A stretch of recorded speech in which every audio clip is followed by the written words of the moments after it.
This is an R Media podcast.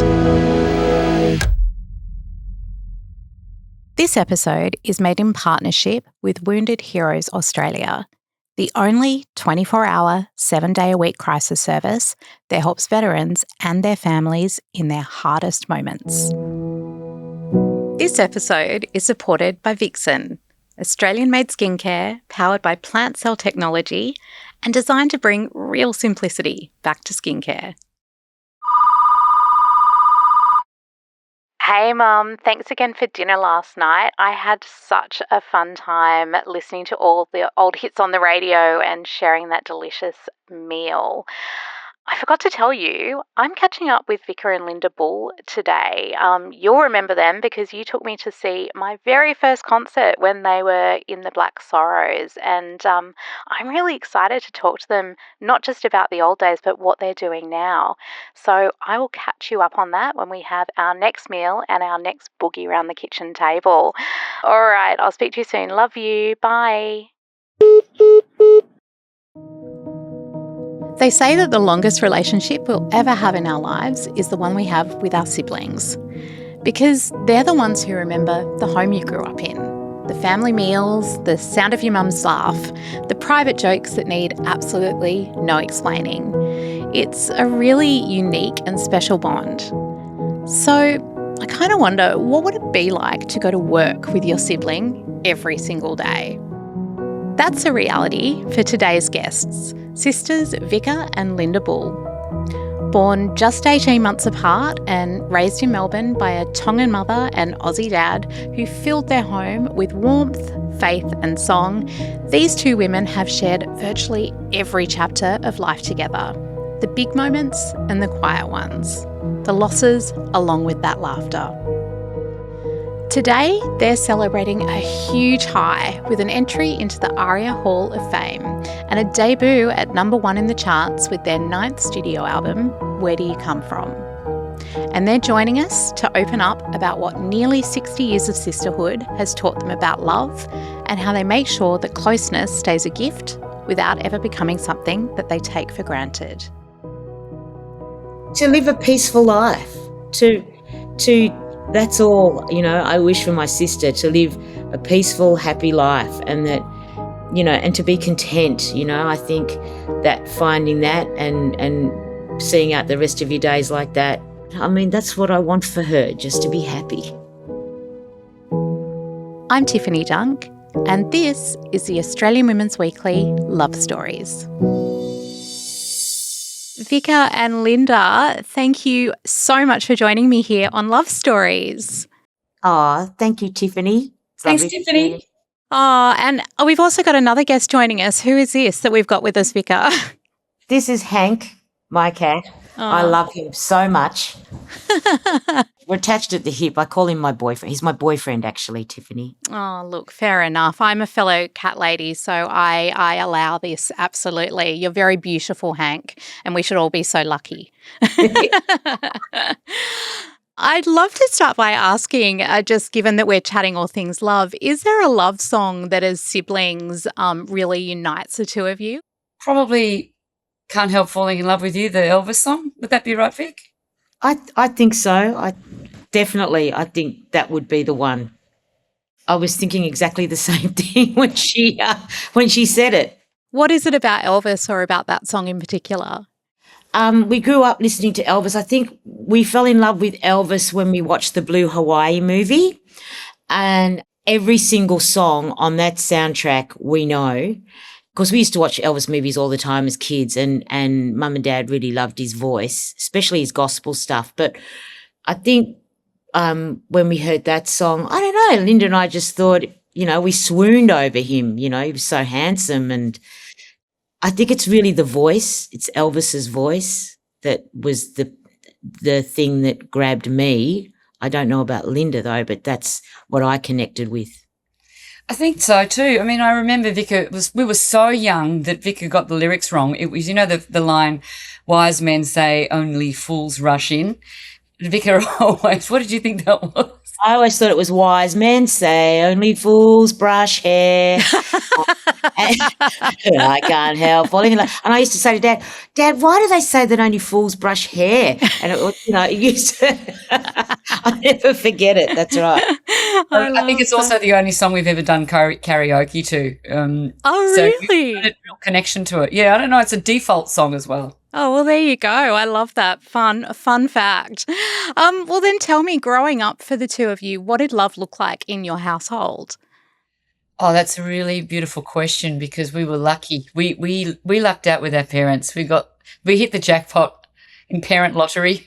I always say it was a beautiful, nurturing, almost wholesome kind of upbringing, I would say, compared to a lot of my friends who have read our book. They go, I can't believe your upbringing, and I didn't realize it was so, they devoted, so gentle and nurturing. I mean, our parents devoted themselves to us.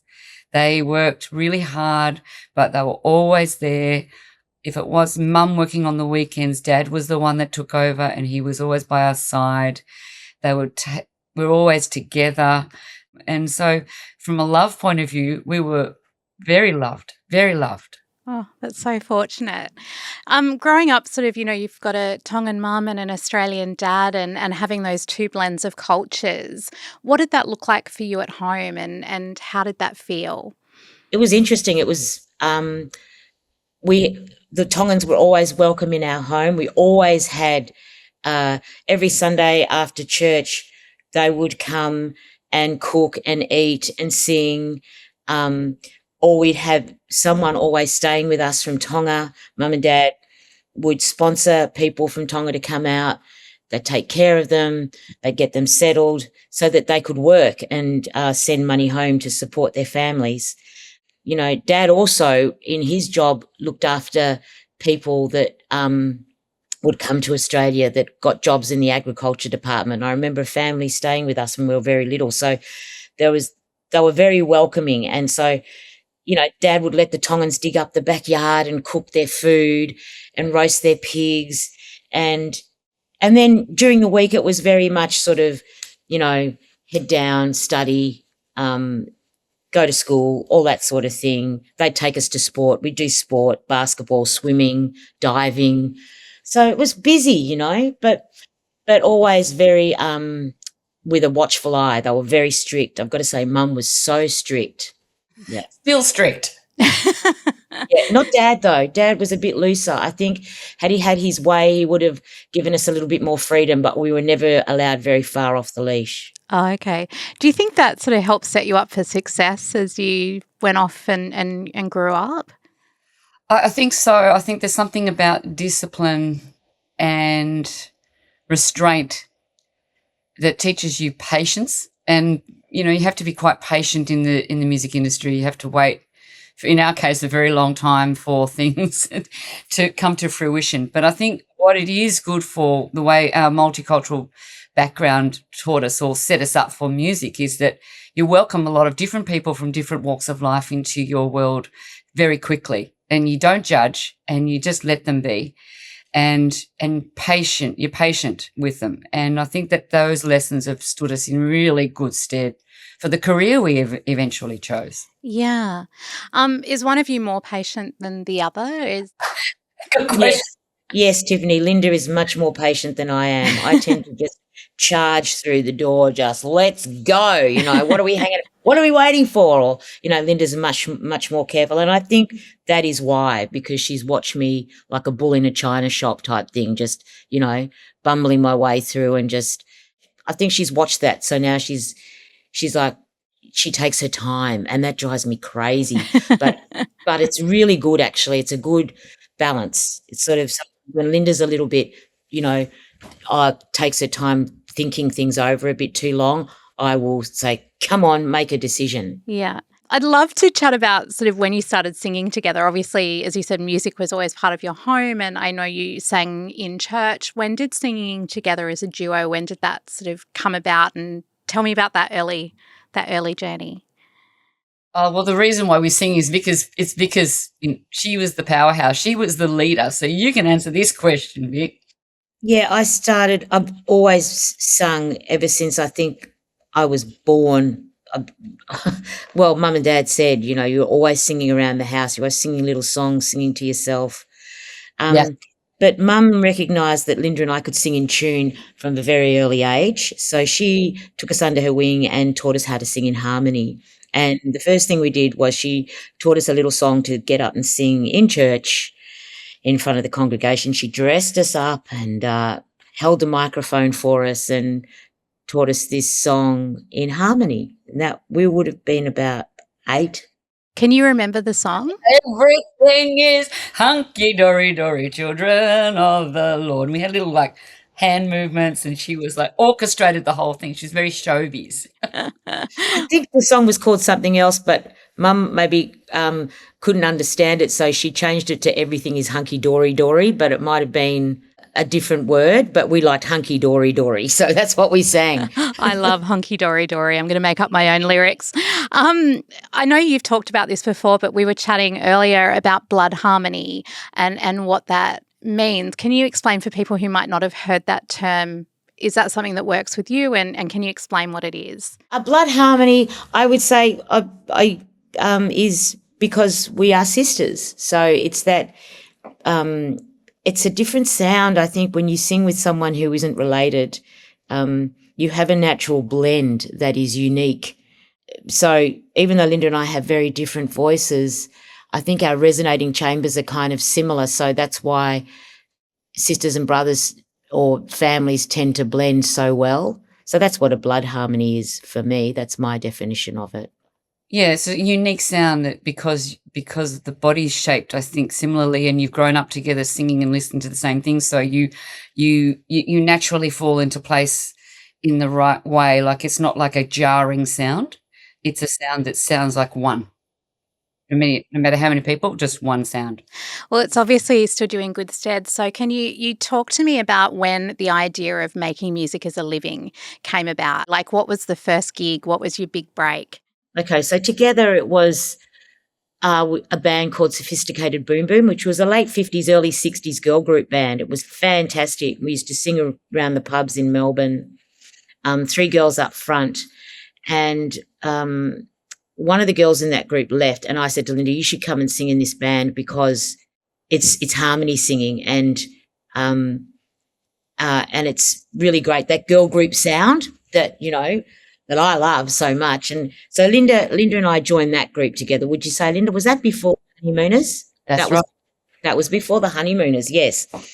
So that was great. And we'd sing sort of Leader of the Pack and all those songs, and we dressed up in the same outfits, and it was really great. And then from there we formed our own group, the Honeymooners. So the first time was singing maybe in a pub in Melbourne in Sophisticated Boom Boom. Great group. It was a great band.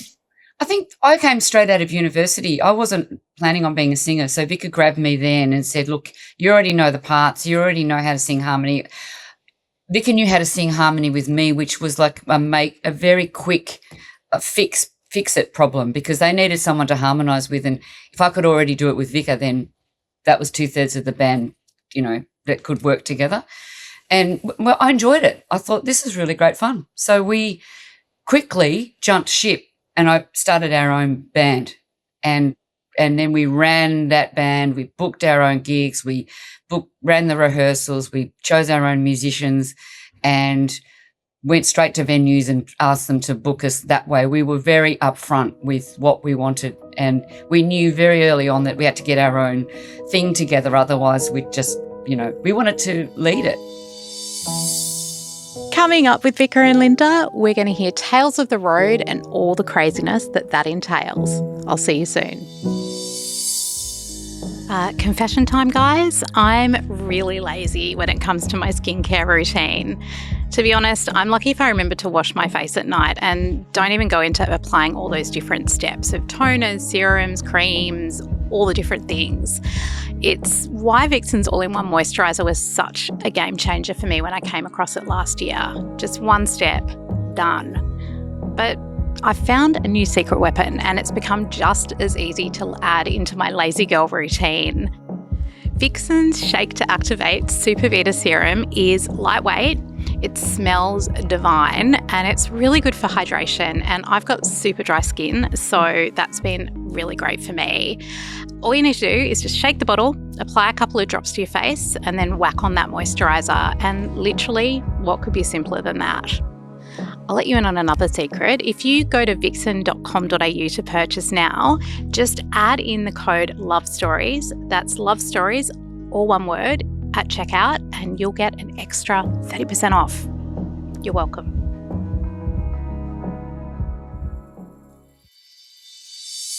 What was the music scene like at that point? Was it a bit of a boys' club?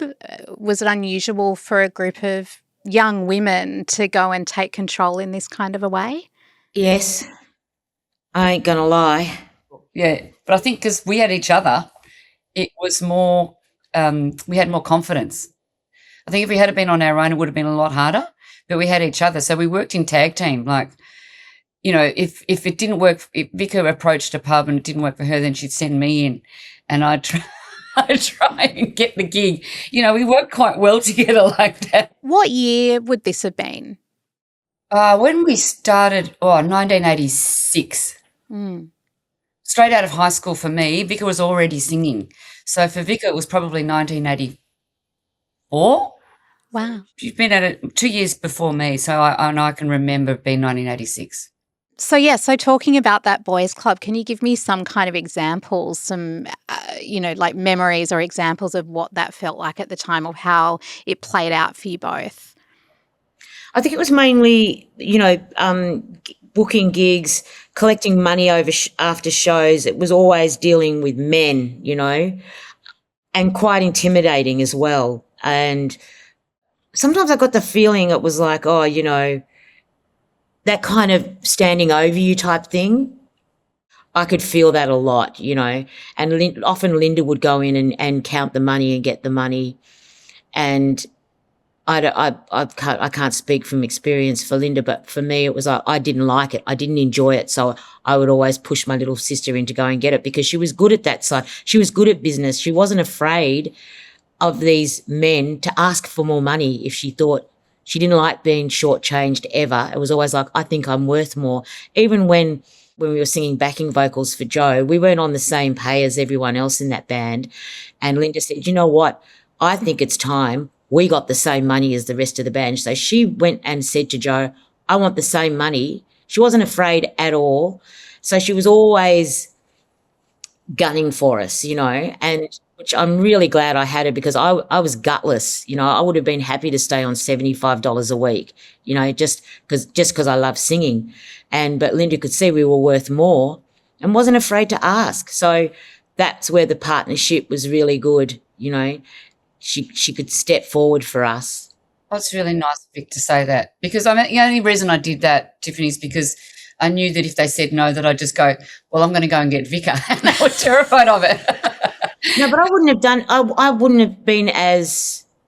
I would have backed away. Even though I come across as the stronger or aggressive or sort of people are afraid of me. I think it's because of my brow. My Tongan kind of frown, but I'm not like that at all. I'm actually a softie. It's Linda's the hard ass. And I think, again, it's that idea with siblings is that you can back each other up in a way, no matter if you're like mad at each other, someone comes at your sibling, you're like, oh, don't you do that, That's true. It's true. It's you just, and then everyone should know that, like, you don't get in amongst family. And it's been tricky over the years because there's been times when Vika is an incredible singer. So she gets a lot of attention, and the way that she sings is just, you can't take your eyes off her. So if I had the kind of person next to me behind the scenes that was treating me less than an equal, it wouldn't have worked. But the reason why it works is because even though sometimes she got more attention than me, or sometimes I did, or sometimes, opportunities came when they didn't want both of us, if behind the scenes we weren't egging each other on, we weren't happy for each other to be successful, it would not have worked. There was none of that jealousy that could interfere with that bond. And that is the reason why we're still doing it, I think. It was not a jealous, horrible feeling. No, I think sometimes you have inklings of that. You can feel a little bit of that, but you have to get over yourself and you go, okay, this is what it is. It's like, be happy for one another and accept it. And otherwise, if you do let jealousy interfere, it will destroy the relationship. Yeah. And with us, it's like that wasn't an option. There's only two of us, and it would have broken the family apart. It would have been, broken our parents' hearts. Yeah. And it's like, well, sorry, I won't be coming for Christmas because, I'll see you at Boxing Day, and that wasn't an option. It was never going to be. As far as our mother was concerned, not going to happen. Yeah. We promised them, Tiffany, that if we were going to do this together, because she didn't want me to be a singer. She said, when I told her I was going to join Vika, she said, oh, no, not you too. That was what she said. So she said, if you're going to do it together, promise me that you'll stick together and don't get a tattoo and don't take drugs. Oh, okay. How did you go with those 3 promises? We're okay with two of the promises were kept. You mentioned Joe Camilleri before. This is when you were doing backup for the Black Sorrows? Yes. That's right. I have a little confession to make. It's not a confession. My very first concert my mum took me to was the Black Sorrows supporting Dave Dobbin, and that was the first time I saw the two of you live. So you have literally been the basis of my musical life. Can you tell me a little bit about that period of time? Because I have very fond memories of it personally. Well, we won't crush you with the truth. No, give us the truth. I want nothing but the truth. No, Tiffany, like I said before, really that band opened so many doors for us. Joe was he's great front man. What better teacher could we have had? He's such an entertainer. Yeah. And that's what it's all about. We're there to entertain people. And he always gave 110%. Not only that, he had a wonderful bunch of musicians in his band that were could really play. So Linda and I learnt very, very quickly. And we also had to kind of, it was that 80s kind of singing in pubs where, people were smoking and drinking, and it was like beer-soaked carpet, and it was and doing that 6 nights a week in a very loud band was a very tough upbringing, but really good training. So we're very thankful to that band for a lot of things. Yeah. And he took us around the world 8, 9 times, and we toured Australia about 15 times, and we didn't pay for one airline ticket. I mean, think about that. We was straight out of school, and he took us around the world. We didn't backpack. We didn't do any of that stuff. We skipped that bit, and we went straight to hotels. I mean, that was a really luxurious way to see the world, and we're really thankful about that. Tell me about what tour bus life is like, and how does it impact on your relationship, both with each other but also external relationships? A big load of questions. Tour bus, we've never been on a tour bus until we toured with Paul Kelly. And I turned 50 on the way to that tour. So Rick and I had managed to dodge it. A lot of bands prefer tour bus life, which means, for those who are the uninitiated, you go up, you do the show, and then you go back onto the tour bus, and the tour bus, you sleep in little beds on that bus. There's a bathroom and a kitchen and a lounge room, and the driver drives you to your next town. So then your life is led on the bus. You don't have hotels, you have nothing like that. And you go from the bus to the gig, and that can last for months. And it was really good fun. I loved it. But that's the tour bus life. Vika can answer the question about touring on the road. That's different. Touring's grueling. It's really hard, especially the way it was done in the 80s. I mean, even though it was really great fun, but it was constantly very unhealthy, late nights, not much sleep. When you want to eat, everything was shut. it was sort of living on ham and cheese sandwiches and chips. It was really difficult. And, all the trappings of alcohol, there were always free booze on, after the show, 6 nights a week. It's not great, because it destroys your voice.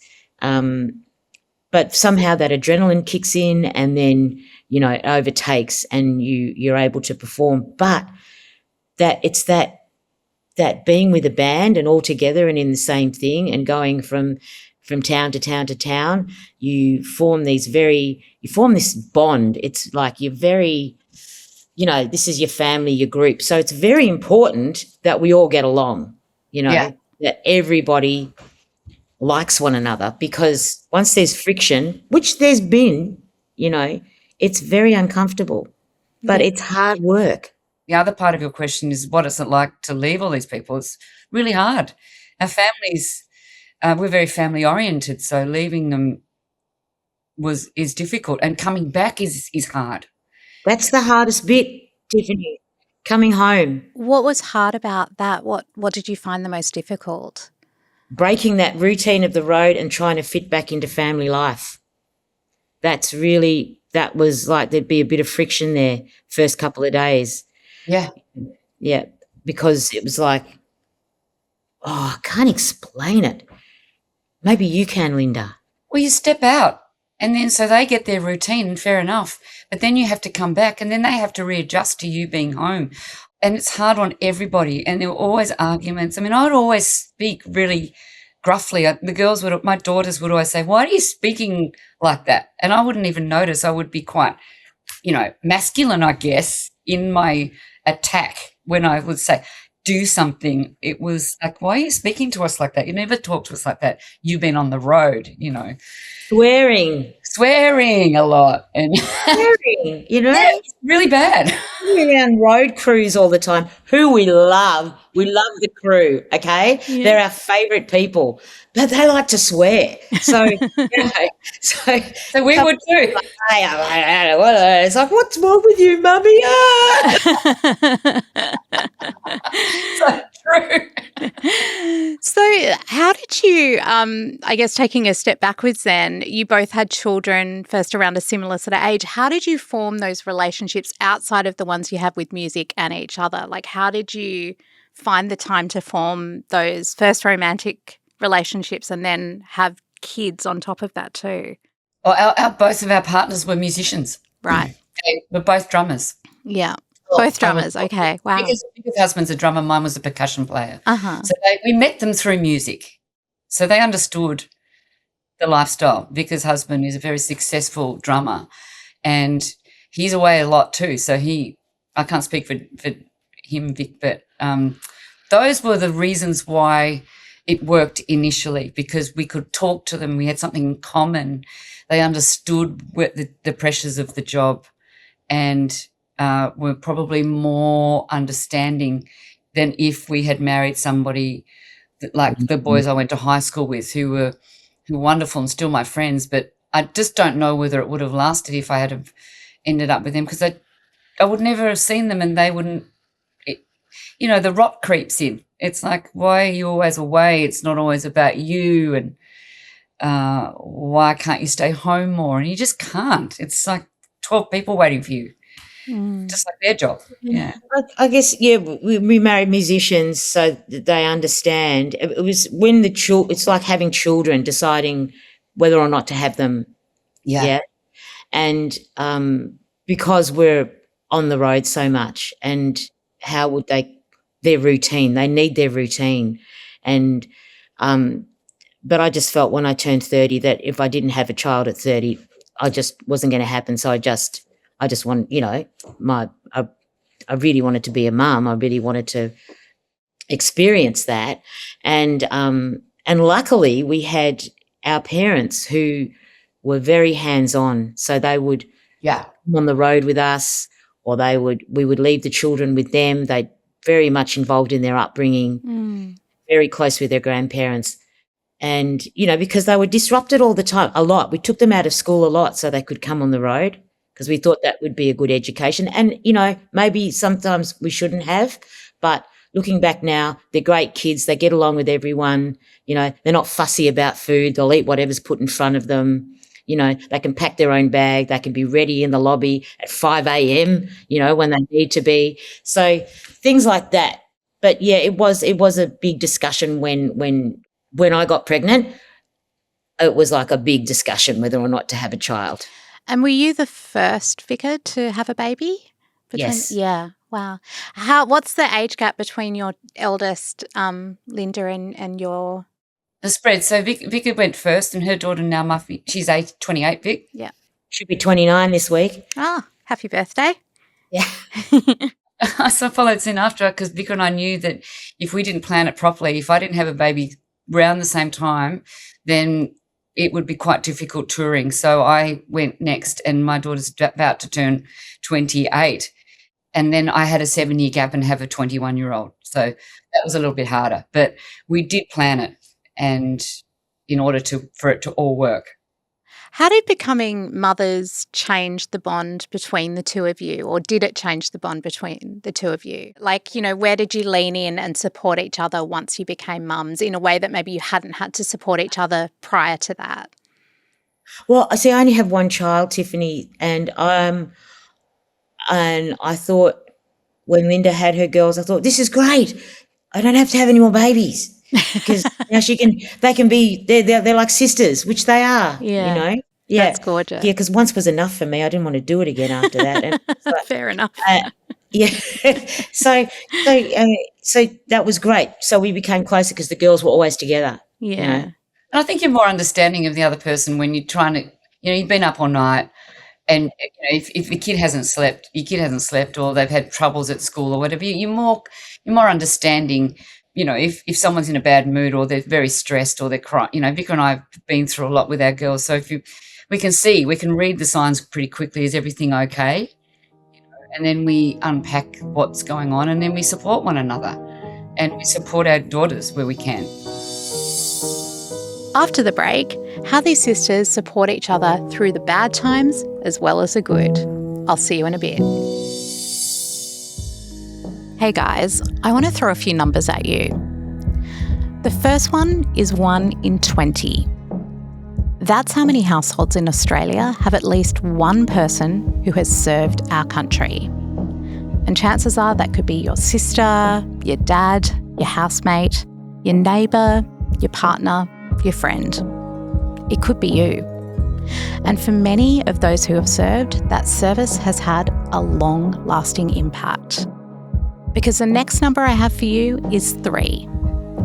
In 2023, 3 veterans died every 2 weeks by suicide.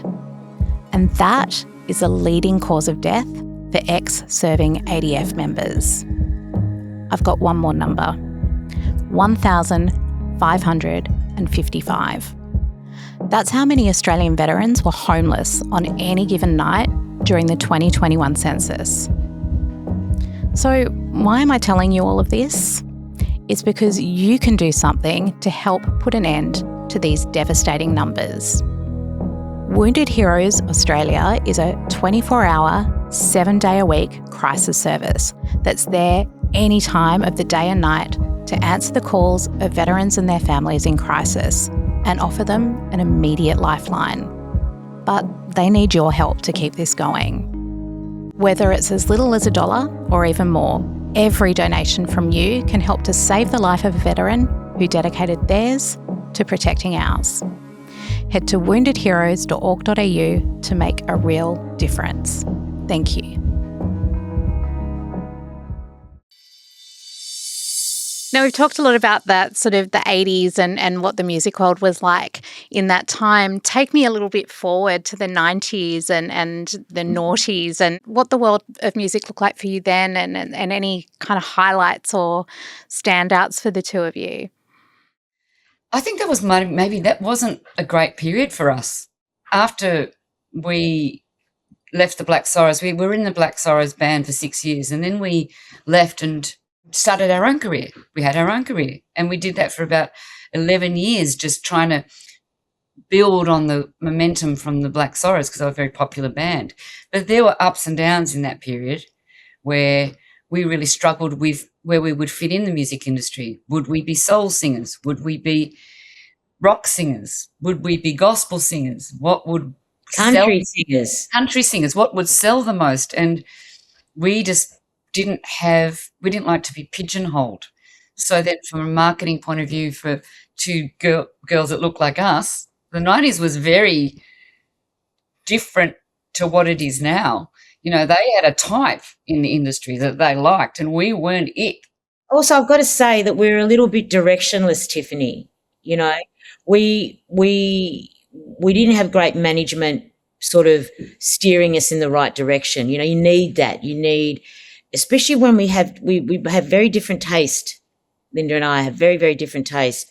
And so being a duo, we have to meet in the middle somewhere. And it was sort of deciding which direction we wanted to go in. And so that's where we struggled.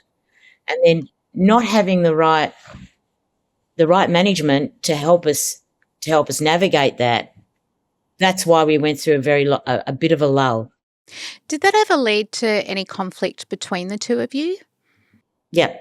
How did you navigate that? It was a bad period, Tiffany. We didn't navigate it at all. I didn't talk to Vika. I was very angry with Vika.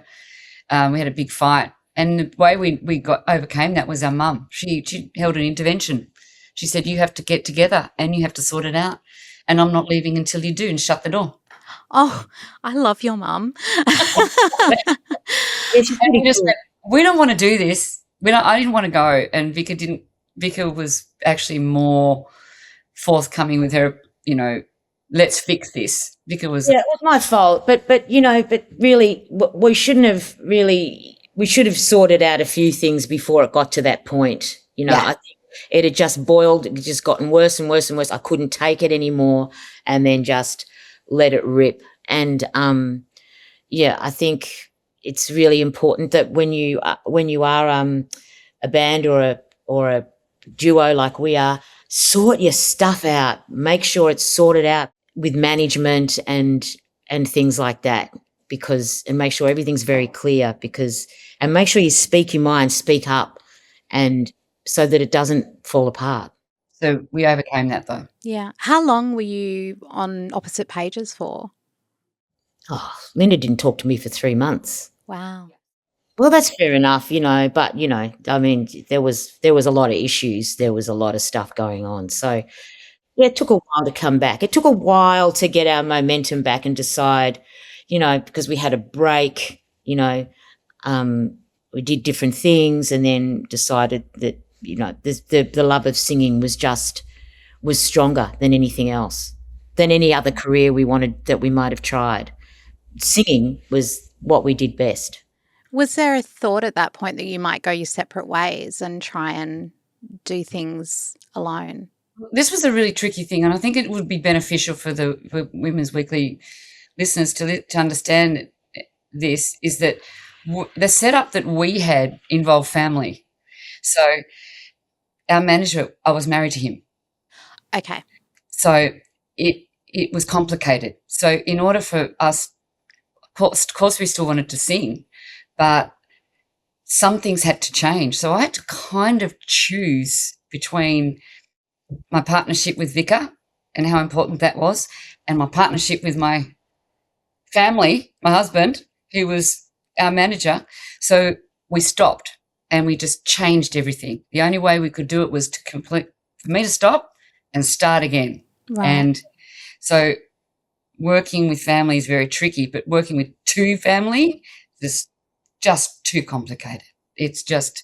For me, it was just too difficult. So Vika wasn't the only one who was causing problems. It was coming from my end as well, and it was very difficult to overcome, very difficult. How did you overcome that at home, or did you overcome that at home, Linda?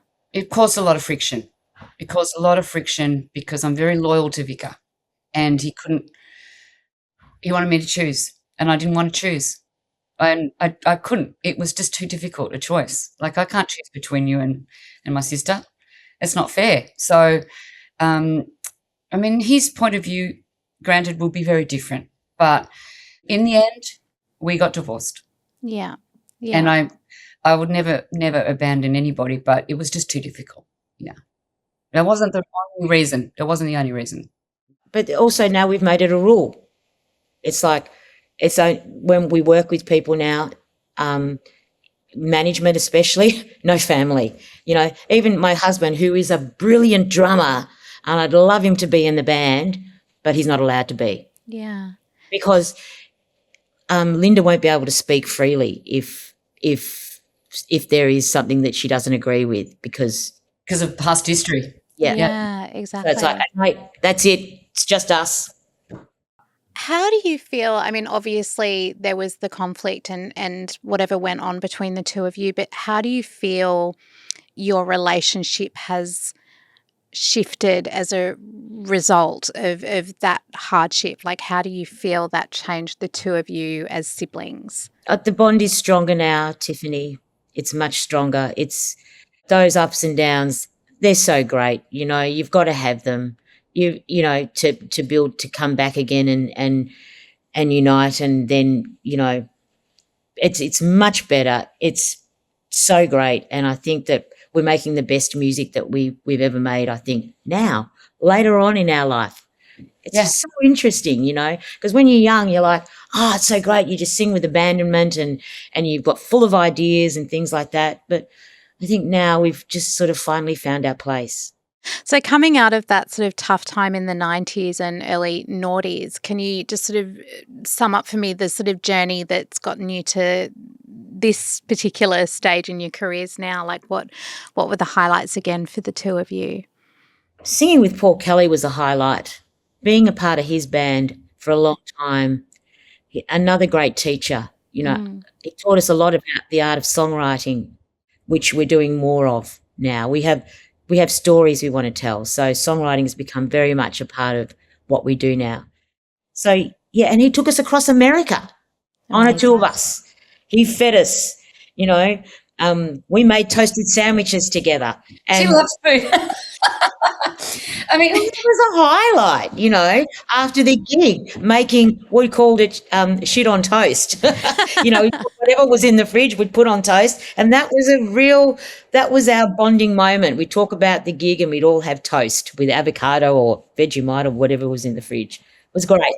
I think there's been some real highlights, like Vika said. So out of the 90s, we joined Paul's band, and with Paul came a huge audience and his exposure, and he always pushed us forward, and he was wonderful. And then there was Rockwiz, which was exactly the same, because we were really sort of a bit directionless, and Rockwiz put us on television for 3 years every week.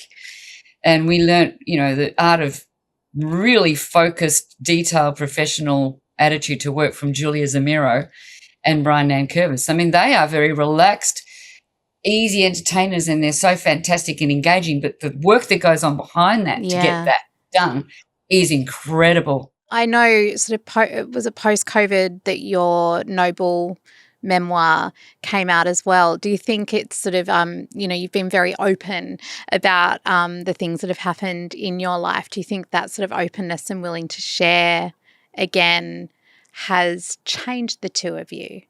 I think so. I think it's been really a big shift in sharing, has opened up other people being willing to share with us. We were very private. We didn't really like to talk about, no one really knew anything about us, but it's been a good lesson in opening your heart and people just send all this love back. I struggled with it a bit. I was like, I'm not sure I want people to know that much. But it's true. It's like, everyone has their struggle. Everyone has, it's okay to talk about things. So, we're very open now. It's like, let's just talk about it, deal with it, What was the hardest thing to share, or what did you struggle most with sharing?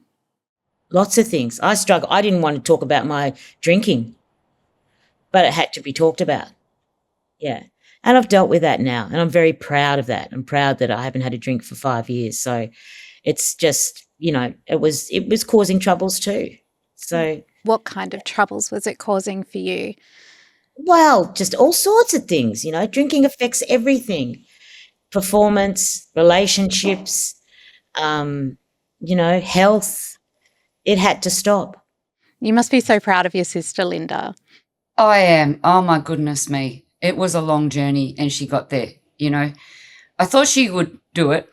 You just can't tell somebody to do it. You have to do it, want to do it yourself. So, and she did. I knew she would. You just don't know when. So it wasn't hugely impactful on every aspect of our lives because we work so closely together, but I'm very proud of what she's done now. She's really fit and strong and But I think. Thank you, Linda. I really appreciate that. But I've got to thank Martin too, our publisher, because I didn't want to talk about it. And Martin from Affirm Press said, you should because for that reason, it might help other people, that are going through the same thing. And I thought, well, that's true. Yes, okay, then I will talk about it. But this is the thing about the industry and the trap. It's because the alcohol is always there. It was always there at the end of the night. And for someone who loves it, I'd reach for it, and then I forgot. Then I didn't realize that it crept up and then it bit me on the bum. It caught up so quickly. The next thing I know, I'm relying on it. So that's why I'm very strong about how I feel about alcohol on riders now because, for young people, it really is. Sorry, Linda? riders, people may not know what that is. Yeah. It's like what you get in your band room when you arrive. Usually you'll get beer and whatever you want to drink, which is provided by the venue. And in the 80s, it was huge. We had huge riders, So I think that I have Martin to thank for that, for making me open up. Yeah. I think, for me, it was I didn't know whether to open up about, I think a public's perception of musicians or singers could be quite glamorous, but you're always there, you're always here, you're on stage, everyone gives you free stuff, you got this, you got that, it's every love, it's exciting every day. But behind the scenes for me, it was a real struggle. I was bringing up my kids on my own. I had no money. I was really battling. It was hard. And I thought, well, am I going to share this? Everyone's going to know how broke I was and how hopeless it was. But it wasn't hopeless. They didn't go without. It was just, I just felt like I really failed. Well, I guess that's a thing about, raising kids and being open and setting them up for success is also sharing your own failures sometimes. That's right. Yeah. Well, they've seen them. They've lived them. I think it's good though. I think they have seen us fall, they've seen us stumble, they've seen us get back up again. And I think that's what it's about, being able to get back up and try again. It's not fall in a heap and go, I can't do this anymore. I think that's what we have to do for them, to show them what you need to do in life. Get up every day and kick ass. Yeah, that's what you got to do. And you're not always going to feel like it. Yeah. And you're certainly kicking ass right now. Congratulations, ARIA Hall of Fame. How does it feel to be inducted at this stage in your lives and career? Well, like those feelings that we've just talked about today came flooding back to me on stage. I tell you what, I nearly lost it because it's been such a up and down road, but a long one. And we've never quit. We've never given up the love of singing, love of each other. Never given up the idea that we could succeed. I mean, being recognised for that was really moving. I was very, very proud of us together. Yeah, I was too, Tiffany. I think that I'm rapt that we're in there as sisters and singers harmony, that we're being recognised for our sound, the sound we have brought to other people's music, and because that's the skill and the art of backing singing, and that's how we became recognised as backing singers. We're now, we started off as lead singers in our own band, the Honeymooners, and then got a job with the Black Sorrows as backing singers, and that opened all the doors, and that sort of people would ask us to sing on their records, and then going off and making our own records in our own right, but still being inducted together and being recognised for that harmony thing. I'm so proud of that. Me too. That beautiful blood harmony. I love it.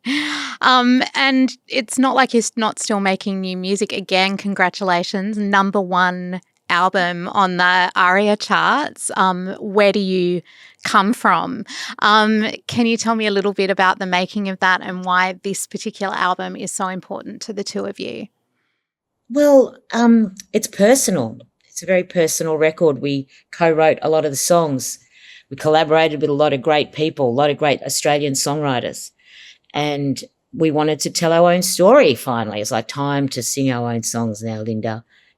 Time to it all started with Linda writing a song about being a single mum called Waiting on the Kid, which she wrote with Mark Seymour. That kicked things off.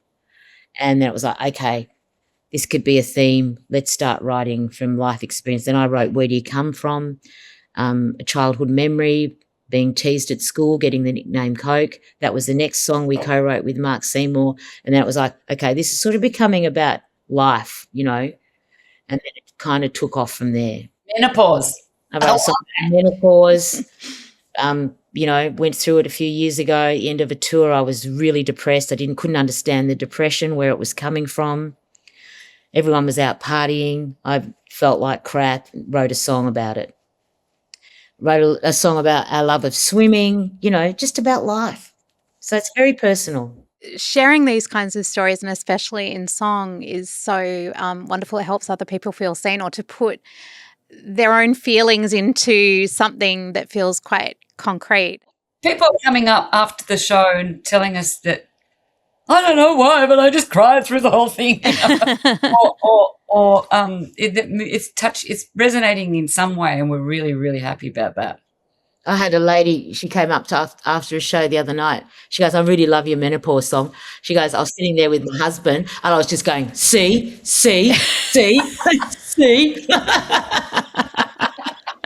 I laughed my head off. You're touring around the country again with this album. What does touring life look like for the two of you now? Very different to the olden days. There's no alcohol on the rider. No alcohol on the rider. No one in our band drinks. Right. It's sort of similar though, isn't it? Yeah, it's very, There's a lot more variety in what we can eat now. Things are open. It's lighthearted. They're a wonderful group of people, and they're younger than us. They're very youthful. I love it. I love touring now, way more than I used to. Oh, that's cool. We decide instead of 6 shows a week, we'll do 3, and we decide where to go and how to get there. I was thinking about this earlier. Your sibling, they know you better than you know yourselves, but equally, sometimes they can surprise you. Are there things about each other that you still get surprised by? What I find quite moving about Vika is she really doesn't quit. She is when she says, we'll sing till we die or never give up, that is true. Like, she won't quit until she's achieved what she's got to set her mind to. And she's not overly pushy at all. Or I think she's ambitious, and there's nothing wrong with that, but she's not pushy. She's not willing to step on people to get there. She'll go around them, and I like that. Thank you. Oh, yeah. No, I don't want to be ruthless. What's the point? Everyone work together and have fun. I think that's the thing. Yeah, I think that I'm with Linda. It's I'm happy she's finally found some peace. Thank you. Yeah, it's taken a while, and I was just saying this to my daughter the other day. We were just discussing relationships. I said, look at me. Look how long it's taken me to get here. I'm 59. You can't figure these things out overnight. It's okay to make mistakes. It's okay or to, try things out with different people. But it's taken me years, and now I'm finally happy. Well, then as we wrap up what's been a really beautiful chat, I'd love to know, what are your hopes for each other as you go off into the future, whether it's for love, for career, or just for personal things? What are our hopes for each other? No, Tiffany, gee, this is deep. This is deep. This is very deep. To live a peaceful life, to that's all, I wish for my sister, to live a peaceful, happy life, and that, and to be content. I think finding that and seeing out the rest of your days like that, living amongst the birds and nature and things like that. I mean, that's what I want for her, just to be happy. Me too with Vic, is to not feel indebted to people because of things that have happened in the past, but to just leave it, forgive yourself, move forward, because the next part can be, you don't have to make amends, just you've done that. Just live your life for you. Thank you. I'm trying. I think we all need a little bit of that piece of advice. Linda, Vika, thank you so much for joining us on Love Stories. I've absolutely adored having you. Thank you. Oh, Tiffany, thank you very much. Thank you for everything. Look at your gorgeous face. Oh, I haven't heard that for a while. I'll take it. You are. Thank you. As someone who grew up with Vika and Linda, I adored that chat. Spending that time with them just felt really special to me, and I hope you enjoyed it as much when you were listening at home. Also, as someone with a sibling, I really relate to the fact that it doesn't matter how grown up you get. If you fall out with your brother or sister, sometimes you still need your mum to step in, lock you in a room, and make sure you sort it out. Linda and Vika Bull are such a beautiful example of how it can take all of life's knocks and hard stuff to become the person you were truly meant to be. And for anyone who feels like it's too late, their story is incredibly inspiring. You've been listening to Love Stories with me, Tiffany Dunk, for the Australian Women's Weekly. If you've been listening to this and you're new to our podcast, scroll down in your feed and you'll find many more surprising and inspiring tales of love. And we'll be back next week with a brand new episode. I hope to see you then. This episode is made in partnership with Wounded Heroes Australia, the only 24-hour, 7-day-a-week crisis service that helps veterans and their families in their hardest moments. This episode is supported by Vixen, Australian-made skincare powered by plant cell technology and designed to bring real simplicity back to skincare. Love has never been one size fits all, and these are the stories we love to tell at the Australian Women's Weekly. For over 90 years, we've been bringing you stories of hope, of heart and connection that reflect the world we live in. And now it's time for a new chapter with the Australian Women's Weekly Love Stories podcast. This is an ARIA Media podcast.